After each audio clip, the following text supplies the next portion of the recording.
أعوذ بالله من الشيطان الرجيم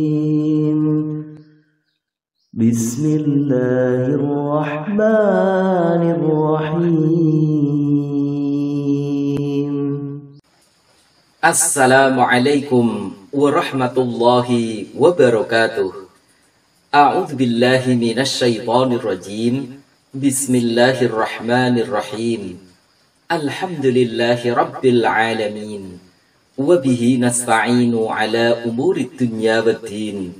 Wassalatu wassalamu ala sayyidina Muhammadin wa ala alihi wa sahbihi ajma'in. Amma ba'd. Saudaraku rahimakumullah, lakukan dua amalan ini saat sebelum tidur di malam hari, maka sebagaimana yang dijanjikan Rasulullah Shallallahu Alaihi Wasallam, doa kita akan mudah dikabulkan Allah dan permintaan kita akan diberi. Apa saja dua amalan yang dimaksud? Mari simak penjelasannya dalam video kami berikut ini. Semoga bisa memberi manfaat untuk kita semuanya.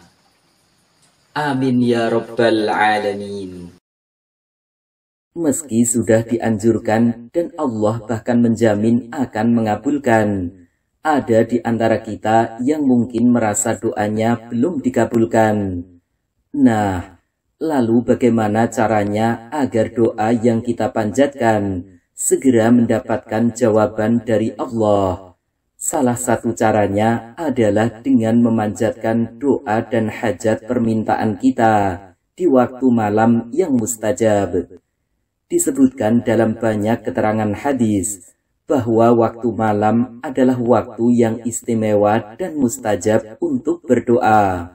Salah satunya adalah hadis yang diriwayatkan dari Abu Hurairah radhiyallahu anhu, bahwa Nabi Shallallahu Alaihi Wasallam bersabda, Allah Subhanahu Wa Taala turun ke langit dunia pada setiap malam ketika berlalu sepertiga malam yang pertama. Lalu dia berfirman, Aku adalah Raja, Aku adalah Raja. Siapakah orang yang berdoa kepadaku, maka aku akan mengabulkannya. Siapakah orang yang meminta kepadaku, maka aku akan memberinya. Siapakah orang yang meminta ampun kepadaku, maka aku akan mengampuninya. Maka dia senantiasa demikian hingga fajar bersinar. Hadis riwayat Muslim dan Tirmidzi. Hadis lainnya dari Abu Sa'id radhiyallahu anhu bahwa Rasulullah Shallallahu Alaihi Wasallam bersabda, sesungguhnya Allah Ta'ala menangguhkan hingga ketika tiba sepertiga malam yang terakhir, dia turun ke langit dunia lalu berseru, adakah orang yang memohon ampun? Adakah orang yang bertaubat? Adakah orang yang berdoa? Demikian itu hingga terbit fajar. Hadis riwayat Muslim. Diriwayatkan dari Umar bin Abasah radhiyallahu anhu bahwa Rasulullah Shallallahu Alaihi Wasallam bersabda, Jawful lailil akhiri aujabuhu da'watan. Tengah malam yang terakhir adalah yang paling mustajab doanya. Hadis riwayat Ahmad. Setelah mengetahui waktu malam yang mustajab ini, penting juga mengetahui bagaimana teknik agar doa yang kita panjatkan mudah diijabah oleh Allah Subhanahu wa Ta'ala. Dalam hal ini, agar doanya lebih mustajab, maka doa yang dipanjatkan harus disertai dengan adab dan perilaku baik. Dengan kata lain, jika Anda memohon suatu permintaan kepada Allah, maka sudah seharusnya Anda bersikap baik dan melakukan amalan-amalan baik yang diajarkan agama. Cara ini juga dapat meningkatkan keimanan dan ketakwaan yang semakin baik, di mana Allah menyukai orang-orang yang beriman, yang selalu mendekatkan diri kepadanya.